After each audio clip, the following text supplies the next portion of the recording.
किसी जमाने में पाली, रोहट और बालोतरा तक हलक तर करने वाली मारवाड़ की मरुगंगा पांडी नदी अपनी बेबसी पर आंसू बहा रही है।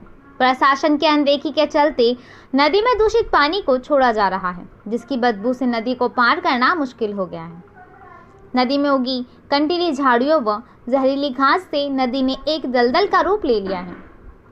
जिला प्रशासन, नगर परिषद व सिंचाई विभाग के अनदेखी के चलते नदी में बीते 20 सालों से एक कौड़ी का भी बजट नहीं लगा है। सिंचाई विभाग के अनदेखी के चलते नदी में कंटीली झाड़ियां उग गई हैं, तो परिषद द्वारा जगह जगह से यहां कचरा भी डाला जा रहा है। वहीं गंदे पानी के चलते नदी की रपट पार करने में परेशानी महसूस हो रही है। आज दुनिया भर के वैज्ञानिक और डॉक्टर्स कोरोना महामारी के इलाज की खोज में लगे हैं, किंतु जब तक इसका निदान नहीं मिल जाता तब तक ये समझना जरूरी है कि कोरोना के अदृश्य विषाणु हमारे इर्द गिर्द कब और कैसे फैलते हैं।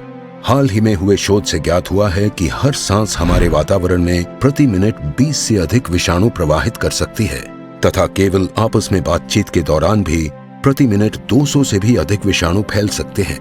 और सबसे खतरनाक बात है कि खांसने और छींकने की प्रक्रिया से बेहवादार कमरे में घंटों घातक असर रखने वाले 20 करोड़ विषाणु उत्पन्न हो सकते हैं, जिनमें से मात्र 1000 विषाणु ही काफी हैं एक स्वस्थ व्यक्ति को गंभीर रूप से संक्रमित करने के लिए। इसलिए समझें कोरोना का संक्रमण जाल, हाथ धोएं, मास्क पहने, उचित दूरी का रखें ख्याल और इस महामारी से स्वयं को बचाएं हर हाल। सूचना एवं जनसंपर्क विभाग, राजस्थान सरकार द्वारा जनहित में जारी। कोरोना के खिलाफ महायुद्ध में राजस्थान सरकार ने प्लाज्मा थेरेपी के माध्यम से अब तक लगभग 150 गंभीर रूप से संक्रमित मरीजों की जान बचाई है। प्लाज्मा थेरेपी अब जयपुर, जोधपुर, उदयपुर, कोटा और बीकानेर में उपलब्ध है तथा राजस्थान सरकार ने जयपुर और कोटा में प्लाज्मा डोनेशन बैंक भी स्थापित किए हैं। उल्लेखनीय है कि हाल ही में झुंझुनू शहर में एक ही दिन में 48 कोरोना विजयी व्यक्तियों ने प्लाज्मा दान कर एक प्रेरणादायक मिसाल प्रस्तुत की है। अगर आप भी कोरोना से संक्रमित होने के बाद उस पर विजय प्राप्त कर चुके हैं और आपको ठीक हुए कम से कम 14 दिन हो चुके हैं, तो आपके रक्त में वह प्लाज्मा है जो कोरोना के गंभीर मामलों में प्रभावशाली इलाज साबित होकर अनेक जीवन बचा रहा है। और हाँ, प्लाज्मा डोनेशन से डोनर के स्वास्थ्य को किसी भी प्रकार की हानि नहीं होती है। तो आइए इस महान उद्देश्य में योगदान करें, निश्चिंत होकर प्लाज्मा दान करें। सूचना एवं जनसंपर्क विभाग, राजस्थान सरकार द्वारा जनहित में जारी।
कोरोना की चपेट में आहत हूँ किंतु आशावान हूँ। मैं राजस्थान हूँ। मेरे दामन में फैली हैं हिम्मत, जांबाजी और दिलेरी की दास्तां। मेरे आंचल में सिमटी हैं भक्ति, प्रेम और त्याग की कहानियां। मेरी मिट्टी में इबादत के कई रंग बसते हैं। मेरे रक्त से पांव मचलते हैं। मेरे हाथों के हुनर का ना कोई सानी है। मेरी मेहमान नवाजी की दुनिया दीवानी है। इठलाती मूछों और पगड़ियों की आन हूँ, चुंदड़ी और लहरियों की शान हूँ। हाँ, मैं राजस्थान हूँ। मेरे धैर्य को वक्त बार बार आजमाता है। कभी युद्ध, कभी अकाल, कभी महामारी के खौफ से डराता है। मगर मुझे तो आदत है कुदरत के इम्तिहानों की, और मेरी फितरत है हर बार जीत जाने की। हर दिल में उसी जीत का अरमान हूँ। सतर्क हूँ, सावधान हूँ। मैं राजस्थान हूँ।